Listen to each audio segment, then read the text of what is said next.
En esta ocasión nos acompaña el economista Germán Alarco, él es profesor de la Universidad del Pacífico y con él vamos a conversar sobre por qué para quienes que a pesar que estamos en contra o nos oponemos al programa de gobierno, al plan de gobierno de PPK y nos oponemos a él, vamos a tener que votar por él con la nariz tapada ante el riesgo de que el Perú se convierta nuevamente en un narcoestado con el clan Fujimori nuevamente en la presidencia de la República administrando todo el negocio de las drogas en el Perú. Germán, bienvenido a Otra Mirada. Bueno, la primera pregunta es, ¿por qué votar con la nariz tapada por PPK? Es. No, en primer lugar agradecerte por la invitación. Es un tema desafortunado, pero es una realidad, ¿no? Es decir, tú lo has dicho, es narcoestado, es corrupción, es agresión a valores democráticos, es autoritarismo, y el peligro de esto es que no es solo desde el gobierno, que ya es un asunto sumamente grave porque sería el control del Poder Ejecutivo, el control del Parlamento, y de ahí pasan al Poder Judicial, de ahí pasan a la Defensoría. Que ya lo tiene, ¿eh? Así es, que ya lo tienen. El Poder Judicial. Así es, pasan a tener absolutamente todo, ¿no? Y el problema grave no es solo eso, sino que ese problema de autoritarismo comienza a trasvasar a todas las instituciones del país. Y a todas las instituciones hablo en términos privados y públicos. Esto es que las formas antidemocráticas comienzan a ser la forma común de comportarse, aplastando a lo que son las minorías, a lo que es la disidencia, ¿no? Entonces, el tema no es solo el control del Estado, sino que esto implica una serie de antivalores que permean toda la sociedad. Y obviamente estamos hablando de corrupción, autoritarismo, mafia, arbitrariedades, narcotráfico, etcétera, ¿no? Entonces yo creo que es desafortunado tener que decirlo, porque la verdad es que me da vergüenza también decir que voy a votar por PPK, pero lo voy a hacer. ¿Por qué? Porque la otra opción es muy negativa para el país y para la sociedad en general. Un dato, ¿no? El hermano de Joaquín Ramírez es justamente el socio de Kenji Fujimori en Limaza, donde hace un tiempo se encontró 100 kilogramos de cocaína y no pasó nada, ¿no? Cuando digo que tienen el control del Poder Judicial, claro, no lo tienen suficiente como para sacar a Alberto Fujimori de prisión, porque eso ya es muy escandaloso, pero sí tienen un conjunto de fiscales y jueces que les permiten tener impunidad para sus operaciones de narcotráfico. No, así es. Y si yo siento, digo, y el peligro no es solo ahora, 2016, sino que es un clan que viene a autoperpetuarse en el poder, es un clan de gente mentirosa. ¿Por qué? Porque es obvio que si llegan digamos, al poder, lo que van a hacer es, como siempre lo han hecho, una política clientelar. Y esa política clientelar es lamentablemente beneficiosa para la política, ¿no? Esto es, ellos vienen para quedarse de por vida, para controlar el Estado, para, digamos, crear un nuevo estilo de vida de la sociedad que lamentablemente yo creo que afecta a la convivencia ciudadana, ¿no? Ahora, antes de entrar al tema económico, que es tu especialidad, quería preguntarte cómo estás viendo el pronunciamiento de distintos actores que de alguna manera piensan como nosotros. Yo también voy a votar por PPK, así que lo digo, porque pienso muy parecido a ti. Pero hay otros actores como los colectivos Keiko No Va, el No a Keiko en sus dos facciones, también Acción Popular como partido político, la CGTP, algunos sindicatos ya se están plegando y le dicen, bueno, voy a votar por PPK.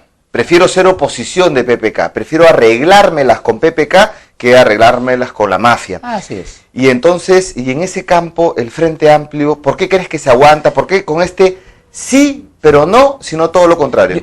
Yo ahí sí tengo, digamos, yo creo que es muy razonable lo que están haciendo colectivos ciudadanos, lo que estamos haciendo nosotros mismos en términos de lanzar un apoyo con la nariz tapada a PPK. Y yo sí creo que por el lado del Frente Amplio quizás corresponde, pero todavía un poco más adelante. Lo que ocurre es que yo desde el arranque no lo hubiera hecho, digamos, este apoyo directo a PPK. ¿Por qué? Porque lo que esperaba es que fueran más inteligentes. Lamentablemente tampoco lo son. ¿Del lado de PPK? Del lado de PPK. Es decir, debieron haber echado temas que a nosotros nos interesan, debieron coquetear con el Frente Amplio, con los temas del Frente Amplio, y en la realidad es que no lo han hecho. Se han confiado. La campaña política de PPK yo creo que ha sido entre deficiente y mala. Obviamente la otra, del otro lado, es muy lista para el mal, obviamente. Pero con esto de Univisión y de Ramírez, obviamente tienen una bala de oro en la tienda de PPK. Así es. Es decir, yo creo que igual que el Perú, ellos ambos han sido muy afortunados, ¿no? Entonces yo creo que hay que dar un voto a favor de PPK, pero entiendo cierta reticencia por el lado del Frente Amplio. Pero de todas maneras quiero comentar que el Frente Amplio también, a mi juicio, se ha equivocado. Pero bueno, eso lo comentaremos si quieres más adelante. Pero en el caso del Frente Amplio, digamos, ¿tú piensas que debe dar su apoyo? No, yo creo que, digamos, durante las primeras semanas correspondía hacer lo que está hecho.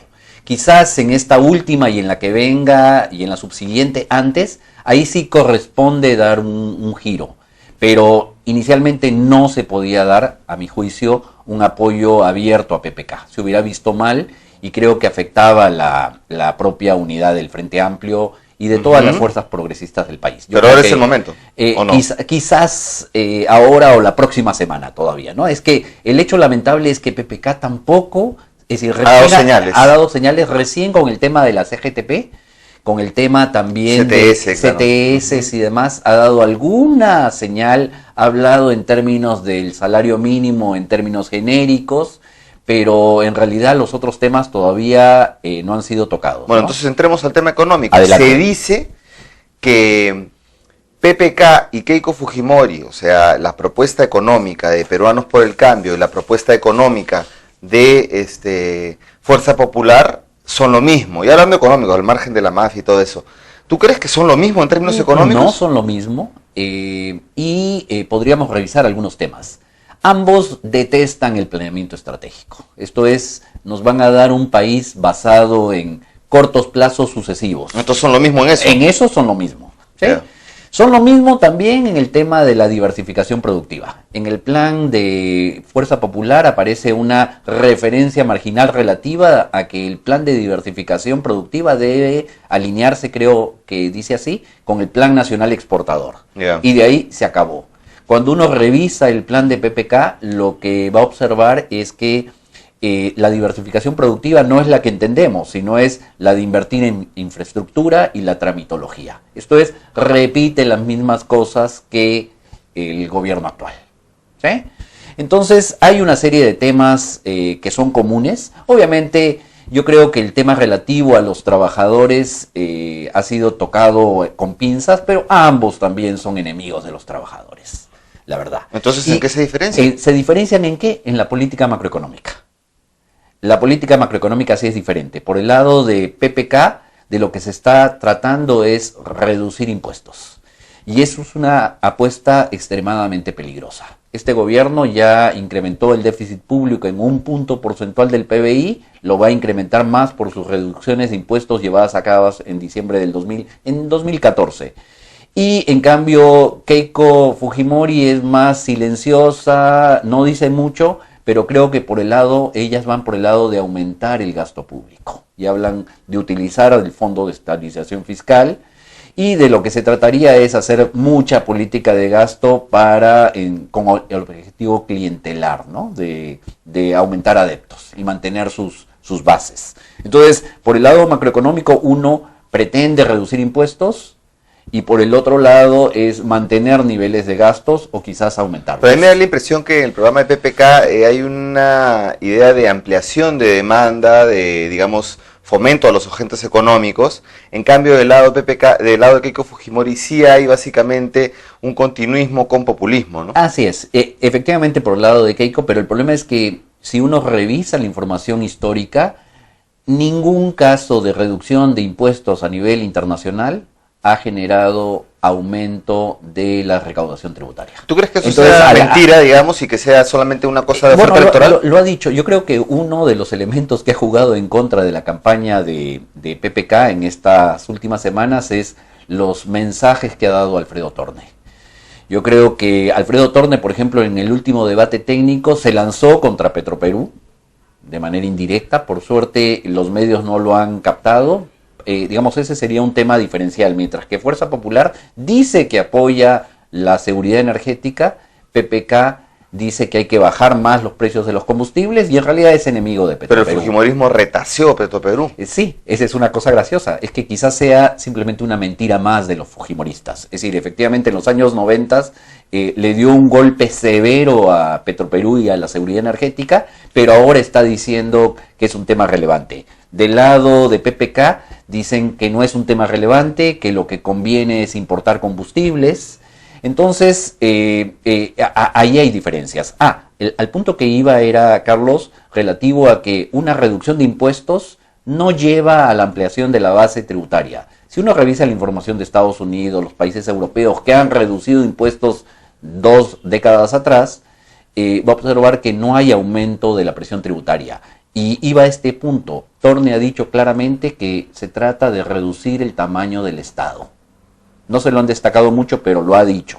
Entonces tenemos de un lado una posición que no dice mucho, creo que es más gasto público, más gasto clientelar, y la otra que te dice reducir impuestos, reducir el tamaño del Estado, en una visión de que el sector privado lo puede hacer todo. ¿Sí? Entonces yo creo que ambas propuestas son tremendamente negativas, ¿no? Pero tienen una diferencia. Esperemos que en el caso de PPK puedan atender las cosas que tú estás señalando.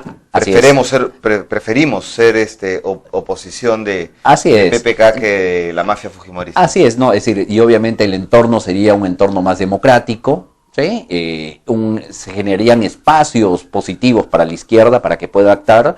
Yo creo, en cambio, que los espacios para la izquierda o el progresismo dentro de un gobierno fujimorista serían cero. Es decir, irían desde grandes cosas hasta, digamos, declarar las manifestaciones como actos delictivos, hasta pequeñas cosas, ¿no? Es decir, simplemente van cooptando a la población y las bases de la izquierda serían cada vez menores. Esperemos que eso lo considere Verónica Mendoza, que tiene una gran cantidad de votos, ¿no? Así es. Yo, sobre este asunto, yo creo que es importante señalar que hay que fortalecer de manera enérgica el liderazgo de Verónica Mendoza. Por aquí tenía justo en la anécdota el número de votos. Verónica Mendoza obtuvo 2.874.940 votos. El primer congresista, Marisa Clave, 97.000. Manuel Dagmer, 53.000. Alan Fairley, 206.978. ¿Y Marco Arana? 8.576. Bueno, yo no quiero demeritar digamos, la importancia y la entrega, la generosidad de Marco Arana en términos de prestarse a la creación del Frente Amplio. Pero yo sí creo que hay que consolidar claramente el liderazgo de Verónica. Verónica se está comportando bien en términos de estos viajes regionales que ha hecho hacia la zona sur, por ejemplo, para agradecer el voto. Pero pienso que el Frente Amplio está dormido. Y lo digo claramente. Primero, no sé si es una broma esto de la invitación, le llaman a activistas. Es decir, lo que hay en el Perú es una serie de organizaciones políticas y ciudadanas, como Movimientos Ciudadanos por el Cambio, y muchos otros más que no participaron tan activamente y que quieren ser parte del Frente Amplio. Es decir, yo creo que el Frente Amplio está dando vueltas en este asunto e invitando a personas y olvidándose de las organizaciones. Entonces yo creo que ese es un hecho grave. Y el otro hecho importante es que el Frente Amplio debe mirar ahora al 2021. Y en ese sentido otorgarle una suerte de Secretaría General hasta el 2021 a Verónica Mendoza. ¿Por qué digo 2021? Porque 2021 va a ser un escenario tan o más complejo que el actual. Vamos a tener nuevamente a los etnocaceristas, ¿sí? Vamos a tener a Humala, Antauro suelto y toda esa gente que puede tener arraigo en determinadas zonas del país. Vamos a tener nuevamente al candidato de Guzmán, de Todos por el Perú. Vamos a tener, si es PPK, el campo queda un poco abierto, si es que PPK gana las elecciones, pero si es Keiko, vamos a tener al clan Keiko combatiendo. Esto es, los espacios para las fuerzas progresistas se cerrarían. Sí. Entonces, es imprescindible que se otorguen recursos desde el Frente Amplio a Verónica Mendoza.